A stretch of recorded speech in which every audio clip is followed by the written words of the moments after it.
Muy buenas tardes, amigos. Feliz de estar con ustedes en esta propuesta de la noche por Digital 15.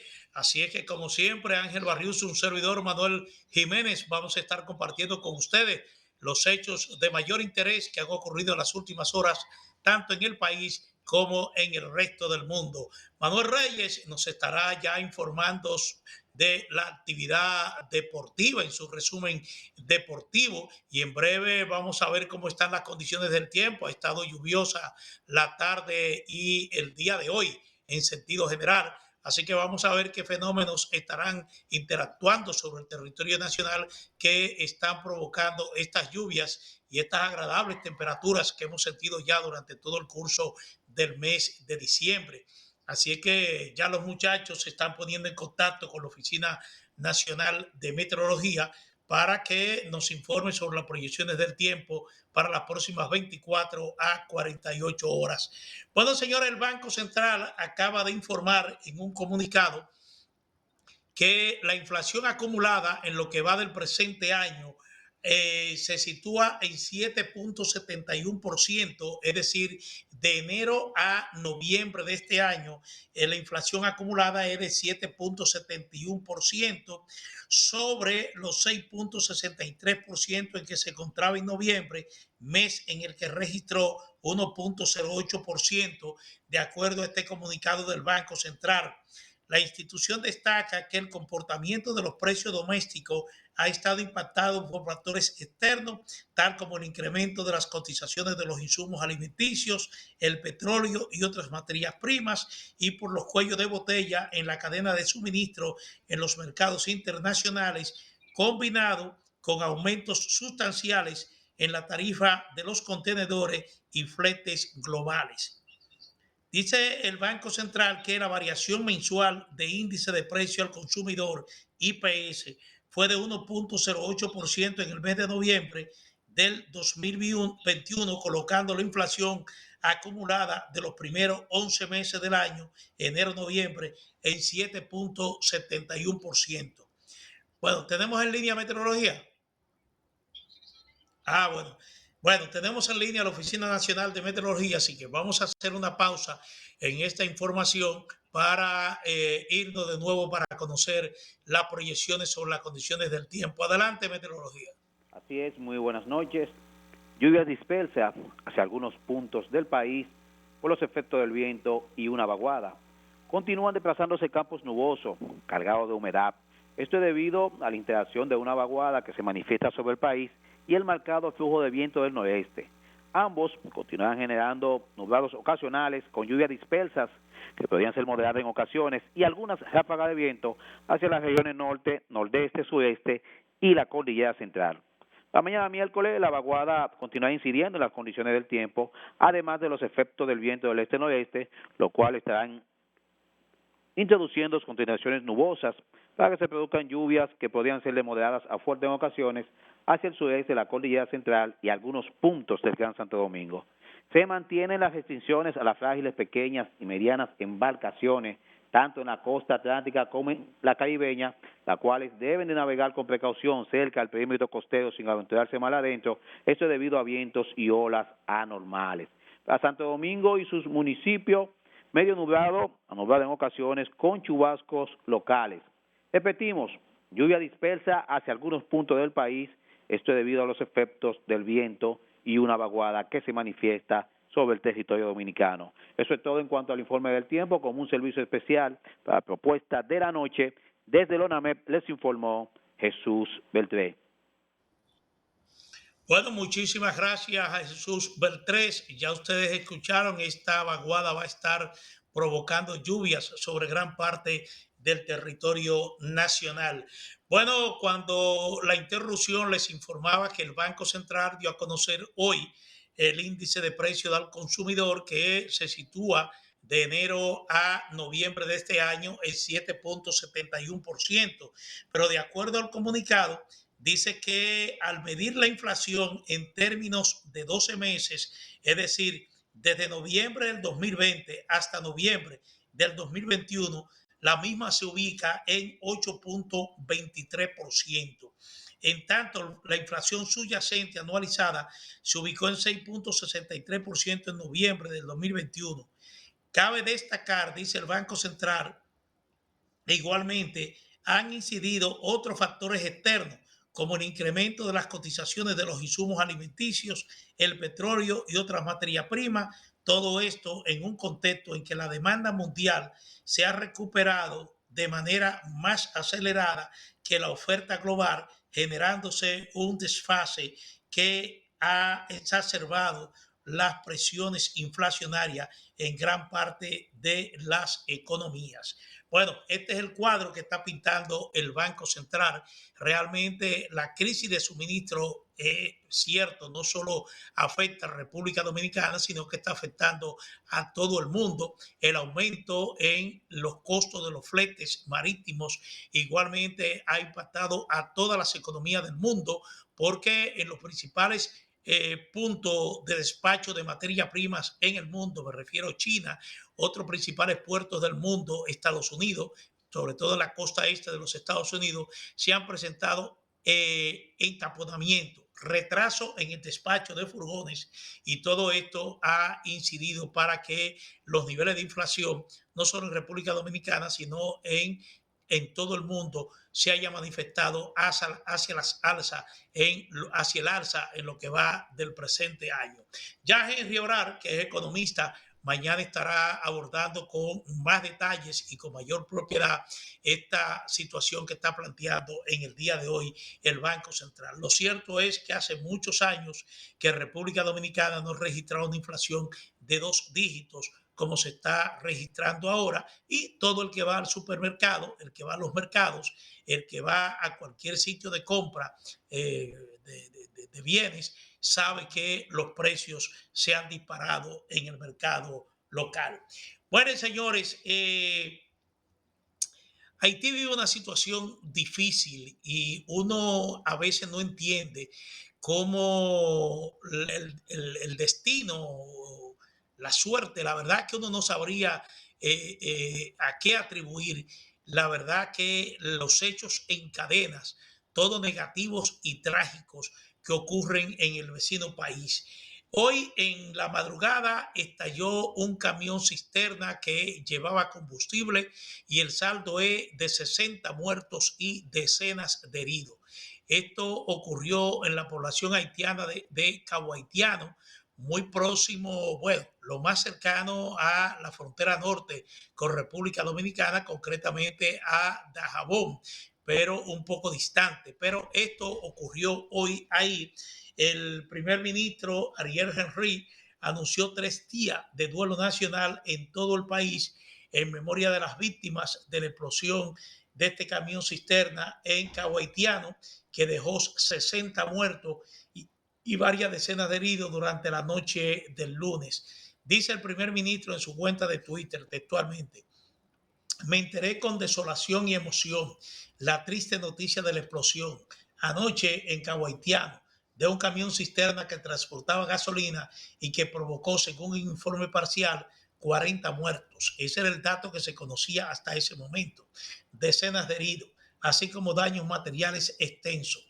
Él escribió en su cuenta de Twitter, según cita el diario haitiano Le Novelite: en nombre de mi gobierno y del de toda la población haitiana, incluida la diáspora, ofrezco mis más sentidos pésames a los padres de las víctimas, así como a todos aquellos que se van directa o indirectamente afectados por esta tragedia, agregó el primer ministro. Él anunció que rápidamente se desplegarán hospitales de campaña en Cabo Haitiano para brindar la atención necesaria a las víctimas de esta terrible explosión. El número de víctimas de la explosión del petróleo, por ejemplo, en este camión petrolero, en la mañana se hablaba de 54 muertos, de 20 casas destruidas, pero ya más tarde las autoridades estaban confirmando 60 muertos. Dice que la valoración que se hace hasta ahora es parcial debido a la cantidad de heridos, porque no se tiene en cuenta las personas que están calcinadas dentro de sus casas, precisó el director de la policía local, el señor Almonoro. Temprano en la mañana los heridos sumaban 10 en el hospital principal de la segunda ciudad del país, luego de la explosión del camión cisterna que transportaba combustible. Esta explosión ocurrió concretamente en la zona conocida como Samaria, entrando a la ciudad de Cahuaitiano en Haití. Esto fue lo que ocurrió. Pero miren, más temprano la agencia EFE había divulgado un trabajo bastante interesante que da a conocer la situación que en términos sociales, en términos políticos, en términos económicos y en términos institucionales está afrontando Haití, sobre todo después del asesinato del presidente Jovenel Moïse. Dice que Haití vive una situación dramática con un equipo de gobierno que parece no tener la capacidad de afrontar la situación que está viviendo el país, con divisiones en el campo político, bandas armadas que imponen el terror, secuestran ciudadanos y tienen el control de amplias zonas del país sin que las autoridades, ni el ejército, ni la policía puedan restablecer el orden en los extensos territorios que controlan estas bandas armadas. Yo le voy a dejar para que ustedes, compartir con ustedes este interesante reportaje fílmico de la agencia EFE, donde se sintetiza de manera breve, pero realmente tocando los puntos principales de las debilidades institucionales, políticas, económicas y sociales de Haití. Así es que le voy a dejar con este video para que ustedes vean la situación dramática que sigue confrontando el vecino país. Adelante, director. Un magnicidio, un potente terremoto y el agravamiento de la inseguridad recrudecieron este año la dramática crisis en Haití, el país más pobre de América y cuya economía languidece sin un plan de rescate a la vista. En la madrugada del 7 de julio, un grupo de hombres armados irrumpió en la residencia privada del presidente Jovenel Moïse, en Puerto Príncipe, y le asesinaron sin que los guardias que velaban por su seguridad ofrecieran resistencia alguna. Tras el estupor causado por el magnicidio, las autoridades lanzaron un operativo de persecución y en pocas horas detuvieron a 18 exmilitares colombianos y dieron muerte a otros 3. 5 meses después del magnicidio, sigue habiendo más interrogantes que respuestas en torno al crimen, del que se conocen muy pocos detalles. Todavía no se sabe quiénes son los autores intelectuales ni qué les motivó para asesinar a un presidente que debía dejar el poder en febrero de 2022. Según los últimos datos oficiales, 44 personas fueron detenidas en Haití por su supuesta implicación en el magnicidio, entre ellas 12 policías, a los que se suman 2 sospechosos más capturados en Jamaica y Turquía en los últimos meses. El terremoto de magnitud 7,2 ocurrido el 14 de agosto en la península sur vino a agravar aún más la situación en un país cuya economía se contrajo un 3,3% en 2020 y podría menguar un 1,3% adicional al finalizar este año, según proyecciones internacionales. Al menos 2.248 personas murieron, más de 300 resultaron desaparecidas y otras 690.000 resultaron damnificadas como consecuencia del sismo, el mayor de magnitud después del sucedido en enero de 2010, que causó más de 300.000 muertes y 1,5 millones de damnificados, muchos de los cuales a día de hoy todavía siguen sin un techo. Aprovechando la crisis sociopolítica, las bandas armadas han aprovechado para sembrar el terror a diario a lo largo y ancho de este país de 11 millones de habitantes, secuestrando y asesinando indiscriminadamente. Las pandillas llegaron incluso a provocar un grave desabastecimiento de combustible en octubre pasado, lo que provocó la suspensión de servicios básicos como el de salud, la educación y la telefonía. Las autoridades haitianas carecen de un cuerpo de policía con los recursos suficientes para enfrentar a las bandas, mientras que la comunidad internacional ha respondido con un no rotundo a las peticiones de envío de tropas. Como consecuencia de todas estas aciagas circunstancias, la emigración se ha disparado nuevamente. Haití se encuentra actualmente sin parlamento, con un gobierno que no ha sido elegido en las urnas y con una cúpula judicial inoperante para hacer frente a la profunda crisis política y la mayor ola de violencia que ha vivido el país caribeño en décadas, sin olvidar la atención que demandan los más de 4 millones de personas en situación de inseguridad alimentaria.